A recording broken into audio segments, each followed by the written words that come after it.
Senator Rockefeller, Mr. Chairman, we welcome your testimony now. Thank you, Chairman Lieberman and Ranking Member Collins.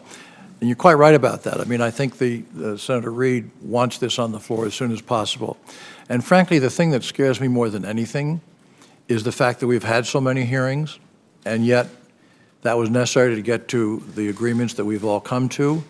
And they're solid now, they're rock solid. But we still have to find the floor time for it. This is not going to be an easy time to do that. So the pressure is on this Congress, on both the House and the Senate, to come through on this in the face of all of this danger is huge and not yet guaranteed. I think our government needs a lead civilian agency to coordinate our civilian cybersecurity efforts.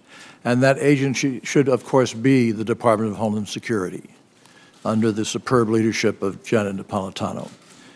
I want to emphasize that our bill represents expertise and hard work, as both of you have said, of 3 Senate committees, and that's as it should be.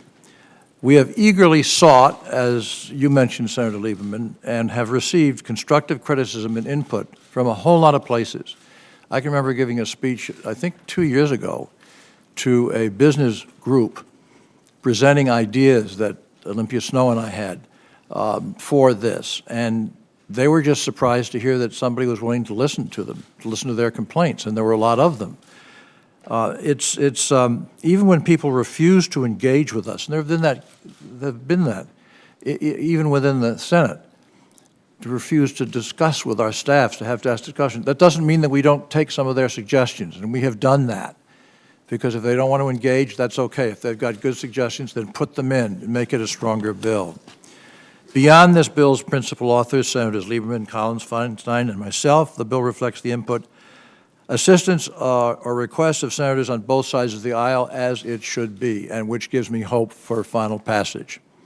Senator Snow is my co-author of the bill that Commerce reported out last year, as you know. Senator Carper was a co-author of the Lieberman-Collins bill. Both have left major imprints on this bill. Senator Hutchinson and her staff worked with us for a good part of the past 2 years. She's my ranking member and absolutely superb. I call her co-chair too, incidentally. And we have tried hard to address all of her specific concerns, and I think that we have, in fact, met most of her concerns.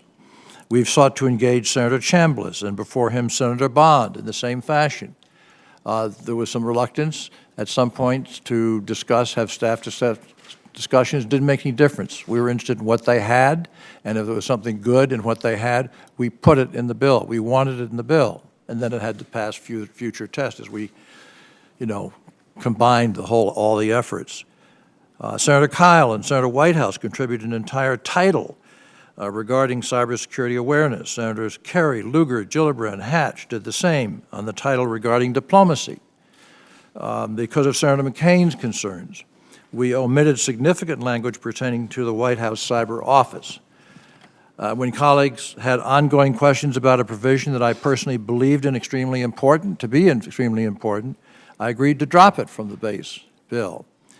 This provision that I'm talking about would clarify private sector companies' existing requirements regarding what material risks, quote, pertaining to cyber have to be disclosed to investors in SEC filings. Because as you know, at one point, out of frustration, I went to the SEC and Mary Shapiro agreed to, if you're hacked into as a company, it goes on the website of that company at SEC, and that's had a substantial impact, actually. I believe this provision is absolutely crucial for the market to help solve our cyber vulnerabilities, and we'll fight for an amendment on the floor, and that's as it should be. That's the way the system works. But in the interest of providing more time to address colleagues' questions, I agreed to take it out of the bill that we introduced this week.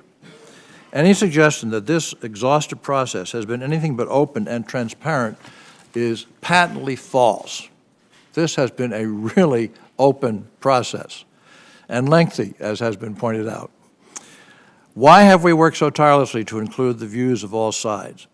Why have we tried so hard to get this right? Because our country and our communities and our citizens are at grave risk. They simply are.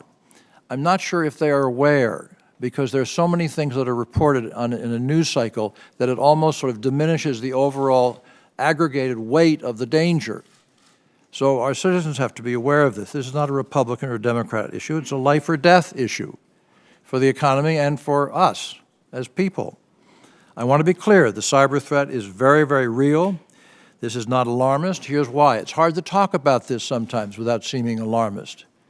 And yet it simply reflects the truth. Hackers supported by the governments of China and Russia, and also sophisticated criminal syndicates with potential connections to terrorist groups, are now able to crack the codes of our government agencies, including sensitive ones, and the Fortune 500. They can do that, and they do that on a regular basis. Senator Collins mentioned what Mike Mullen said, and she pointed out that we're being looted of valuable possessions in an unfathomable scale, but that's not the end of the problem. The reason that this cyber threat is a life or death issue is the same reason that a burglar in your house is a life or death issue. If a criminal has broken into your home, how do you know what he wants to do? Is it take your belongings? Is it something more? You don't know. He's in the building, in your home. That's where we are now in terms of a country. So that's the situation we face. Cyber burglars have thrown in. Mike Mullen has said exactly what Senator Collins indicated, that the only other threat on the same level to cyber threat is Russia's stockpile of nuclear weapons. FBI Director Mueller, remember the first thing after 9/11 we had to pass, sadly, pathetically, was a law saying that the CIA and the FBI could talk to each other. I mean, how pathetic could that be? But that's where we were because of stovepipes and things of that sort. Director Mueller testified to Congress recently that the cyber threat will soon overcome terrorism as his top national security emphasis. So it's all very serious, and you can't exaggerate it, and it could happen. So then you think about how people could die. A cyber terror attack on air traffic control system, and I was talking with Secretary Napolitano just before this hearing. Often over big cities it gets very soupy. People don't like to be in soupy weather. They can't see above, they can't see below. Pilots don't like it. But they're protected because of the air traffic control system. We're going to put in a more modern one, but the same situation will prevail. Cyber hackers can take that out.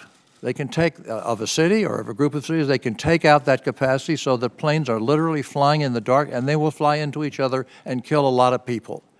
And people have to understand that. Rail switching and networks are hacked, causing trains which carry toxic materials, deadly materials through our major cities, and there can be a massive explosion from that. So we are on the brink of very, very serious happenings. We have not reached that, which is one of our problems in getting legislation passed. But we can act now and try and prepare ourselves.